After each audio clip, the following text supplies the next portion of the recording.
This Family Life News podcast is made possible by the support of listeners like you. Christmas is almost here, but you knew that. And no matter how prepared we are, it's valuable to think about our focus. And that's what we'll be discussing here on Family Life's Inside Out, where we talk about how God transforms his people from the inside out. I'm Martha Manikas Foster, and my guest today is Elmhurst, Illinois pastor and writer Brandon Cooper. He's the author of the 2024 Gospel Coalition article titled, Give Your Kids Lasting Joy for Christmas. Welcome, Brandon, to Inside Out. Well, thanks for having me. I am glad to be able to talk about this. I mean, I think a lot of what we look forward to about Christmas, the twinkle lights, the ornaments, the gifts, the very special desserts, they're wonderful, but they're not necessarily God-focused. So, Brandon, you believe that what children unwrap on Christmas can, in fact, point them to the giver of good gifts. So, would you unpack that for us, please? How do you see the gift of, like, a backpack or a jacket as something that might increase a child's love for God? Yeah, it's a great question. I think it's important to use the old cliche that we remember the reason for the season. Mm-hmm. We really do want Christmas to be God-focused, and I think especially as parents, knowing that we have a responsibility for the spiritual formation of our children. Christmas is a discipleship proving ground. It's a chance to train them, and I think the question we want to be asking ourselves as parents is, how exactly are we training our kids? Are we training them to love gifts, or are we training them to love the giver of the gifts? And are we training them to love especially the greatest gift ever given, Jesus himself, the whole reason that we give gifts at Christmas time? I think this is significant, too. Jesus said, where your treasure is, there your heart will be. And we're giving our kids earthly treasures, and so their heart is going to follow. Mm-hmm. The image that always comes to mind for me is that I think we're oftentimes trying to teach our kids to swim, and then we're loading them down, weighing them down with the things of this world, and are confused when they're not keeping their head above water, spiritually speaking. Okay. So I really see this as a discipleship opportunity.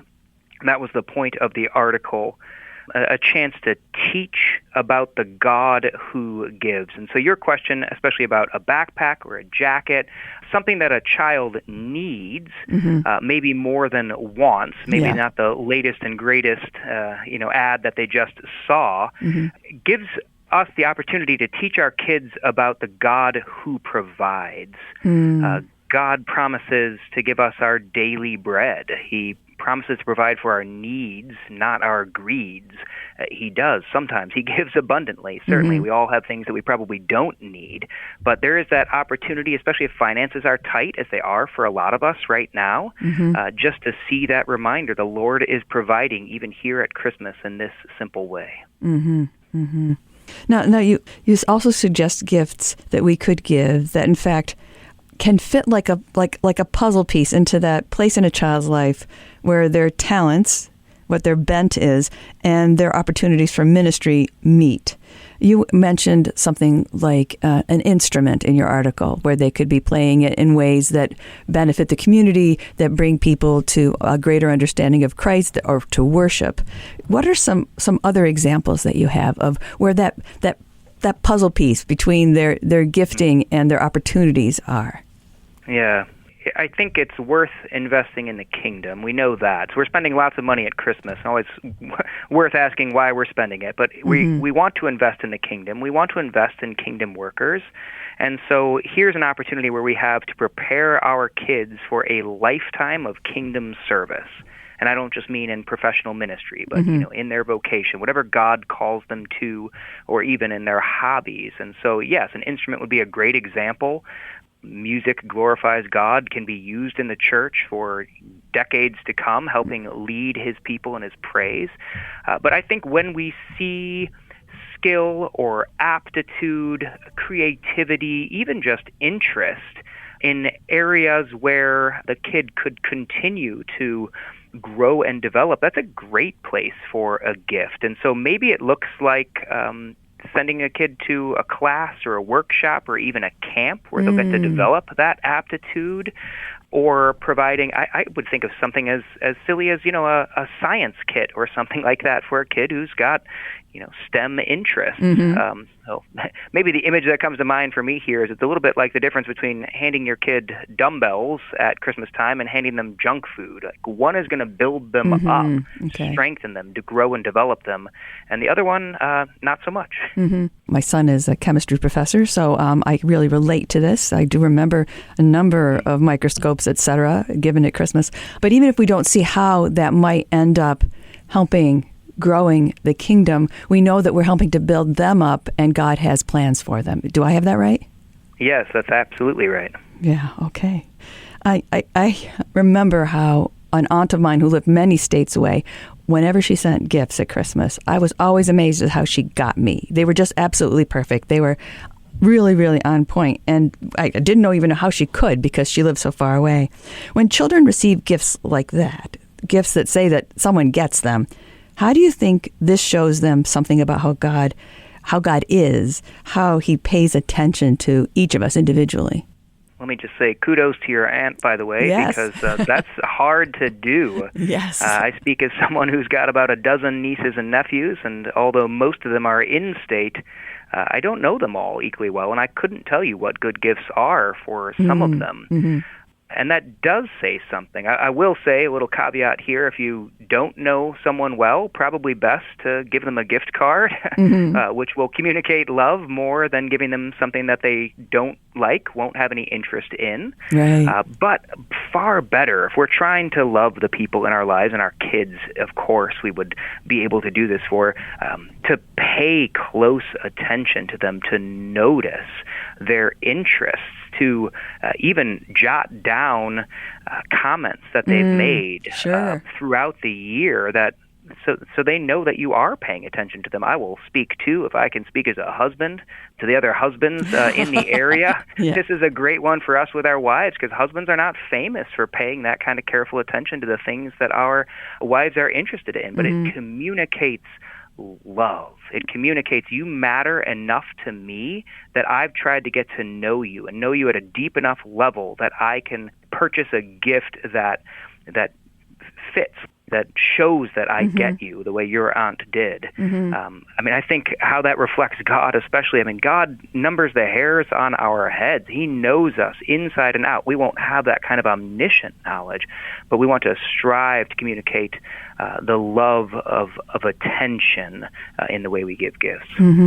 And that feeling of being known, a child won't necessarily immediately connect that with the God we're celebrating with the incarnation, right? Are you saying that because they're learning that this exists, eventually they'll be able to transfer that to the understanding of God?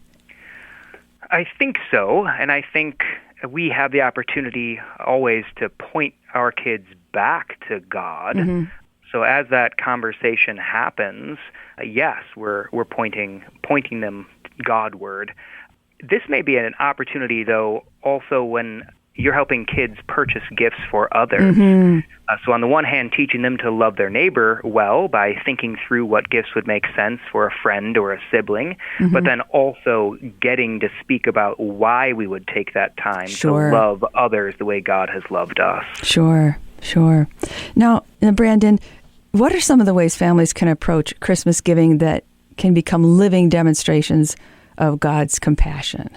Oh, that's a great question.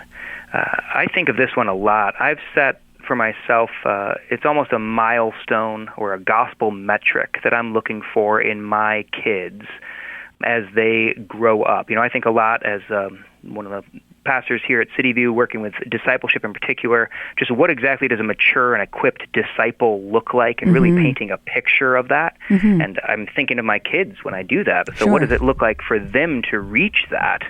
Well, I think one way we can tell that grace is at work in a child's heart is when they understand and truly believe and feel that it is more blessed to give than to receive, because in that they get to reflect the goodness of the God who gave Christ to us when we did not deserve it. So they've been gospel-shaped even at Christmas time. That's got to be our goal at Christmas time, of course. So I want my kids to come to me at a certain age, it's not going to be young, certainly, but in their teenage years maybe, to come to me and say, Dad, rather than get me this new thing, would you take that money and donate it? Pay it forward. Some of them, my oldest daughter, for example, has some very specific missionary interests, and so she's highlighted ministries she'd like us to support in lieu of getting her a gift. Wow. Very mature. So I think, yes, definitely, she is.